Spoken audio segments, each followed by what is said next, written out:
what is menopause? Let's define a few terms here. Maybe that will make sense. Like perimenopause, menopause, premenopause. What do these terms mean?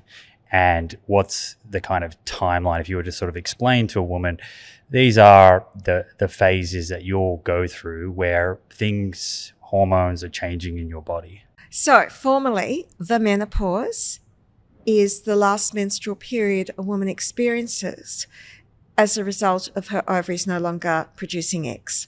Now, obviously that works if someone's having regular periods before their menopause. But if you've had a hysterectomy or you've got an particular kind of IUD and endometrial lining removed, that's not going to apply to you. But that is the definition of the menopause.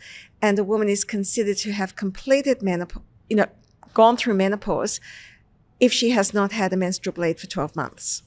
That's the traditional belief. Now, obviously, we can't use that in a woman who's had a hysterectomy. Say you have a woman has a hysterectomy at 45, but her ovaries are still working. She hasn't gone through menopause.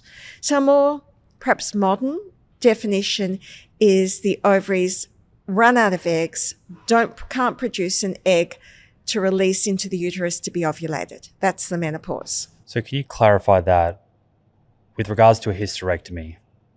Some women will have a hysterectomy and their ovaries will still be producing eggs. In other scenarios, that's not the case. So if a woman has a hysterectomy before she's gone through menopause and her ovaries are not touched by the surgeon, the hysterectomy is not causing her menopause. The hysterectomy is simply removal of her uterus or her womb. Got you. And the ovaries can continue to work for some time afterwards, depending on the age of the woman. Mm-hmm. If a woman has gone through menopause, and let's say at 50, and at 55 she has a hysterectomy, she's already stopped her periods anyway. What would be the indication or reason for why someone would have a hysterectomy and the ovaries are removed versus are not? So some women will have a hysterectomy with their ovaries removed, and when the ovaries are removed before a woman's entered her natural menopause, we call that surgical menopause.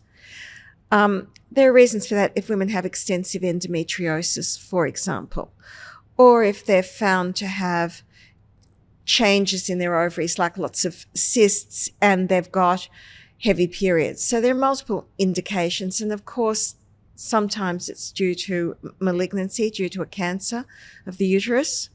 Sometimes a woman will have her ovaries removed if she's been diagnosed with breast cancer and it's part of the management. So there are lots of different reasons.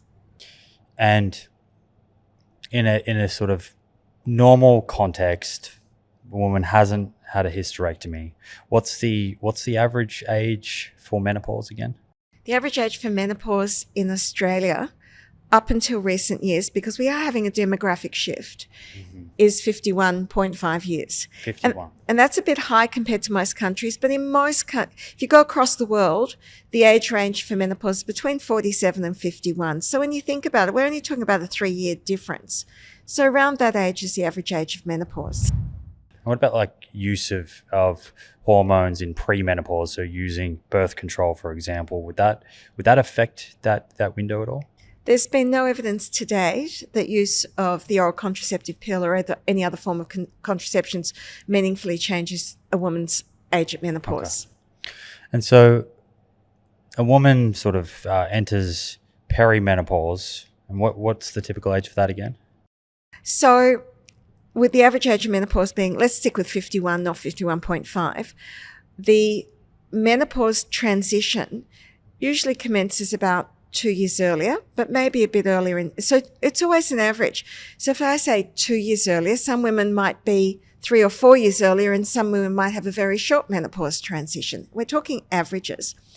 And for a woman who's having regular menstrual cycles, the first change a woman will notice is menstrual bleeds become either heavier or lighter or less regular. Might be 3 weeks apart, then 6 weeks apart, then 3 months of regular periods, then 2 months of no periods. So the change in the frequency of menstruation combined with the degree of bleeding. Howdy, friends. The Proof team and I wish you a happy new year, and we're grateful for your ongoing support of our work. As a special thank you, my team and I have created the Living Proof Longevity Challenge, which begins on February 1st. It's a zero-cost, 12-week challenge to build science-backed health habits to optimize your physical and mental well-being, reduce your risk of chronic disease, and help you live longer. Head over to theproof.com/livingproof for more details and to download your copy of the Living Proof Longevity Challenge. When we talk about menopause and the symptoms that come with menopause or can, and I appreciate they're going to vary from woman to woman, they'll each have their own experience, but most of the symptoms in the perimenopause phase, and because often I hear I'm going through menopause. Is that speaking to the perimenopause phase? Is menopause something by definition you go through, or it's something you reach and then you're sort of in menopause for the rest of your life? Yeah. And when are the symptoms? So if a woman's thinking, gosh, am I going to have these symptoms for the rest of my life? Or is it a sort of window where you experience the symptoms, you get to the other side, but then I'm sure, as we'll discuss later, there are some other changes that could affect chronic disease risk, long-term risk of things. Can you kind of shed some light on that? Okay, so I'm going to put this in the context of a woman who's having regular menstrual cycles. There might be 30 days, okay? Not 28, 30. Every 30 days, she can pretty well predict her period. When her bleeding becomes either lighter or heavier, so scanty or very heavy bleed, and she notices her period's no longer 30 days, they're going 2 weeks, then 6 weeks, whatever, she has entered the menopause transition. Mm-hmm. And that continues until the day of her very last menstrual bleed. And at that point, she has hit menopause. But she doesn't know that until a year later. Mm-hmm. And she looks back and says, I haven't had a period for a year. That day, when I wrote in my diary on the 25th of January, 2023 was my last menstrual period, that was my menopause. This is like we're making our little textbook woman. And that is the end of her menopause transition. Mm-hmm. Her perimenopause is defined as starting at the time of her menopause transition, when the periods become irregular, until a year after her last bleed. Mm-hmm. So from the start of change till a year after the last period is called the perimenopause. On average, it's about 3 years, maybe 4 years. And so when we talk about the menopause, that's actually a moment in time. And from that moment, a woman is post-menopause. Mm-hmm. Got and you. peri is around the time of change. Got you. A moment in time, menopause. So with the symptoms, hot flushes, and I might get you to define that. I hear hot flushes, I hear hot flashes. Not sure which is the right way of saying it, but those symptoms, are they mostly experienced during the perimenopausal phase when there are, is it a sort of there's greater volatility of changes happening with hormones, and then once you reach menopause at that moment, and now we're into post-menopause, we're starting to see less of those kind of acute symptoms and disruptions to sleep and mood?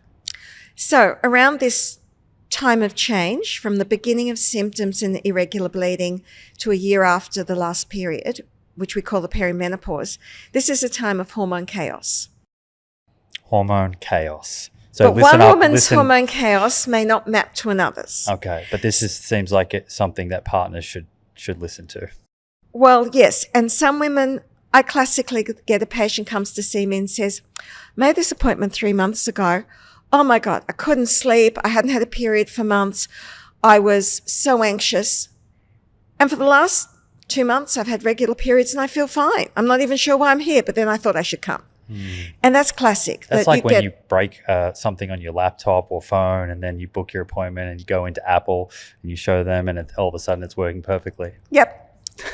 So you can have weeks to months of really low estrogen and horrible symptoms, hot flushes, night sweats, irritability, anxiety, and then boom, periods come back, your ovaries start working again, and everything feels normal.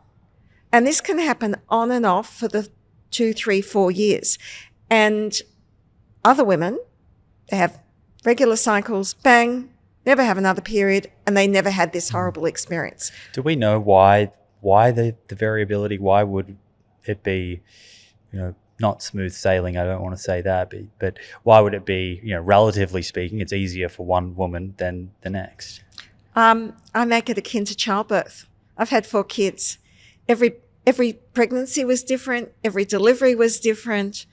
It's just our biologies differ our own personal biologies differ over time.